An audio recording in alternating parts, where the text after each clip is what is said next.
Nous sommes de retour en direct sur le plateau de TV Finance. Merci beaucoup. Merci beaucoup si vous nous rejoignez à l'instant. Merci beaucoup pour votre fidélité. Et désormais, comme vous l'avez peut-être entendu, et en tout cas comme vous le voyez, désormais il est l'heure de retrouver Éric Galliègue et son point stratégique hebdomadaire. Bonjour Éric. Bonjour Louis-Antoine. Merci d'être avec nous ce matin, Éric Galliègue. Vous êtes directeur de la recherche chez Philly Advisor Valcan, avec nous tous les vendredis pour nous expliquer quelles ont été les actualités, les nouvelles qui ont eu un impact considérable à la hausse ou la baisse sur les indices. Avant de rentrer dans le détail de l'information que vous avez sélectionnée pour nous, Éric, quel est le bilan de la semaine écoulée qui, je le rappelle encore une fois, va du jeudi au jeudi? Le bilan est quasiment le même que celui de la semaine dernière, d'une certaine façon. Donc on a des actions françaises qui baissent de l'ordre de 2%, un petit 2%, alors que les actions américaines restent stables et sont toujours au voisinage de leur plus haut historique. Donc le phénomène baissier est spécifique à la France, on l'a bien compris. L'euro, lui aussi, a continué de baisser. Il consolide, je dirais, autour de 1,07. C'est un sujet important. Il a pas mal baissé depuis quelques temps. Et là, il est aussi sur des seuils très importants, comme le CAC 40, à la veille, donc, ou à l'avant-veille d'un événement politique qui occupe les esprits actuellement. Exactement, majeur. C'est ce dimanche, le premier tour des élections législatives. Quelle est la première... Alors, votre première sélection d'actualité, c'est vous mettez en avant la faiblesse de l'activité en zone euro.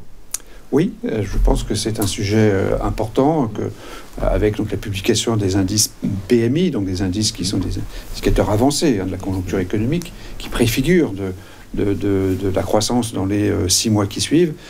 Ces indices PMI donc sont en baisse au niveau de la zone euro.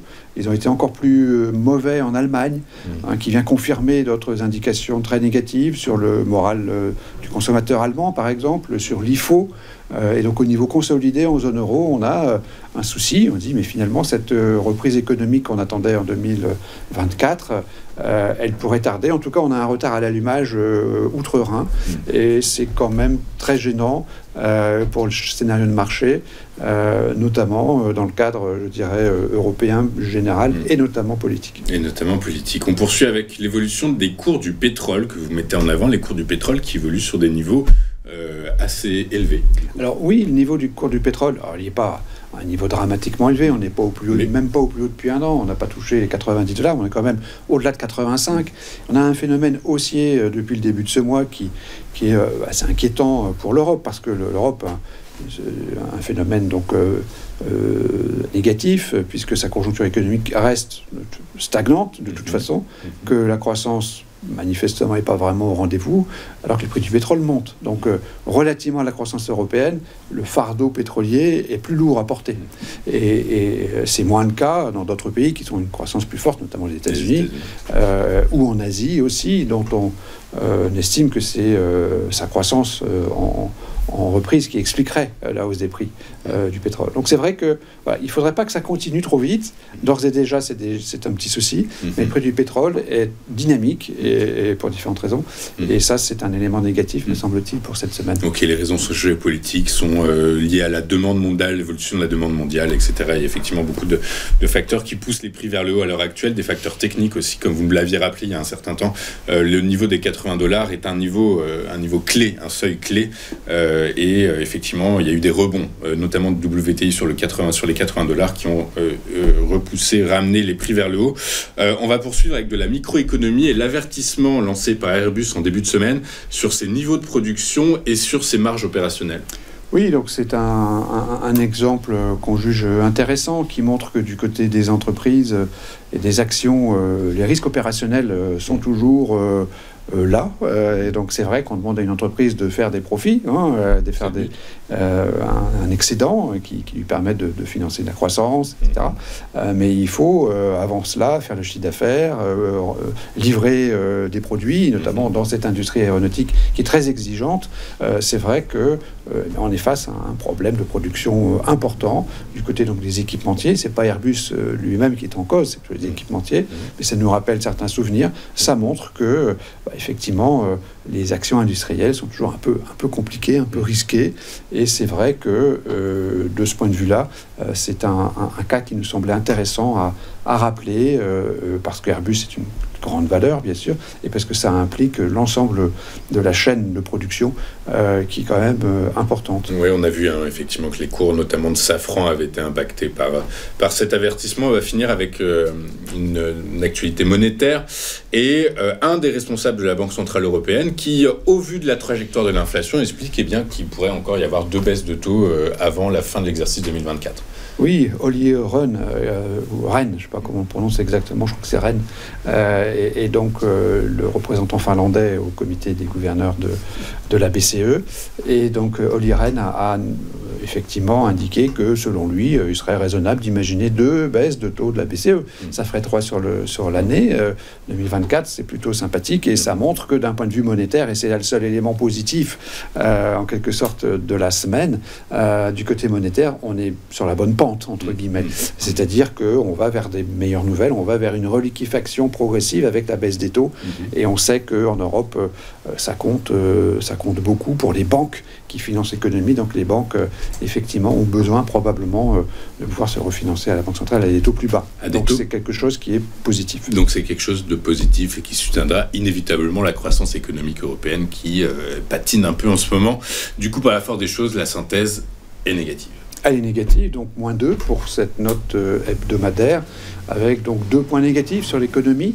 Malheureusement, elles vont toutes les deux dans le même sens, faire sens d'une interrogation sur cette stagnation européenne qui pourrait continuer toute l'année 24, alors qu'on attendait quand même une recovery relativement rapide et surtout l'année suivante. Donc on a l'impression d'une stagnation, voire d'un risque récessif qui revient. C'est pas bon, avec un pétrole dont le prix est tendu. Et puis, donc, les problèmes d'entreprise qui arrivent de temps en temps, notamment dans des industries très exigeantes comme l'aéronautique.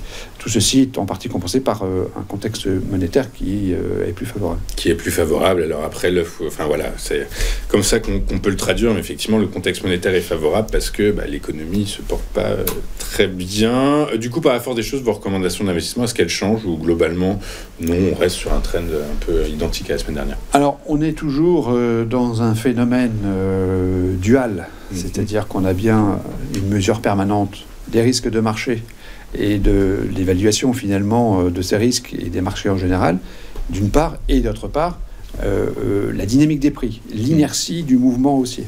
Donc aujourd'hui, on est face à une confrontation, je dirais, massive entre cette inertie qui reste positive, c'est ce que disent nos indicateurs, nos algorithmes de price momentum, dit ça pousse, on a réussi à tenir pour l'instant. Malgré le risque. Les vents contraires sont connus. C'est ça, connus. Exactement. C'est des formes de risque, ils sont connus. Le marché l'a digéré. On s'est posé sur le niveau actuel et on attend la suite, évidemment, wait and see, c'est un petit peu l'attitude du marché face à l'incertitude politique française. Mais globalement, cette inertie demeure l'argument haussier majeur. Elle est poussée elle est tirée, cette inertie, par une psychologie d'investisseur très élevée, par un contexte monétaire favorable. Puis de l'autre côté, on a effectivement dans le monde réel des problèmes sur la croissance économique européenne et puis l'incertitude politique. Qu'est-ce que ça peut nous donner? Est-ce que ça ne va pas dégénérer ou catalyser une crise européenne majeure? C'est une question effectivement qu'on peut se poser. La probabilité est très faible, mais elle existe. Et donc tout ceci va s'affronter la semaine prochaine et au moins dans les 5 ou 6 prochaines séances de bourse. Vous recommandez quoi aux personnes qui nous regardent de rester prudents justement, ou au contraire, vu cette inertie de price momentum, il faut en profiter? Absolument, et toujours décliner les recommandations en fonction des profils de risque des clients. Les personnes qui ont un profil de risque moyen ou bas, effectivement, on sait très bien que c'est très particulier aujourd'hui, qu'il va y avoir de la volatilité. Mais que cette volatilité, elle sera épidermique probablement, et qu'elle sera à relativement court terme. Mais pour ceux qui aiment pas du tout le risque, ils ne sont pas là. Ils ont pris leurs bénéfices. L'année a été presque positive avec le rendement. Donc on ferme les positions pour ces gens qui ont peur du risque. Pour les gens qui acceptent un risque moyen plus et plus, il y a des affaires à faire, et c'est vrai que dès qu'on va passer ou défoncer la moyenne mobile à an, ce qui est possible, il faudra aller sur certaines sociétés. Sur certaines valeurs. Et là, effectivement, il faut choisir des sociétés qui sont très exposées au dollar, qui sont peu exposées au chiffre d'affaires français, qui sont peu endettées, puisqu'on risque une hausse de taux et on risque, entre guillemets, une chute de l'euro. Donc là, il faut choisir des actions en fonction de critères quantitatifs et des sensibilités historiques des actions, mais c'est notre métier aussi.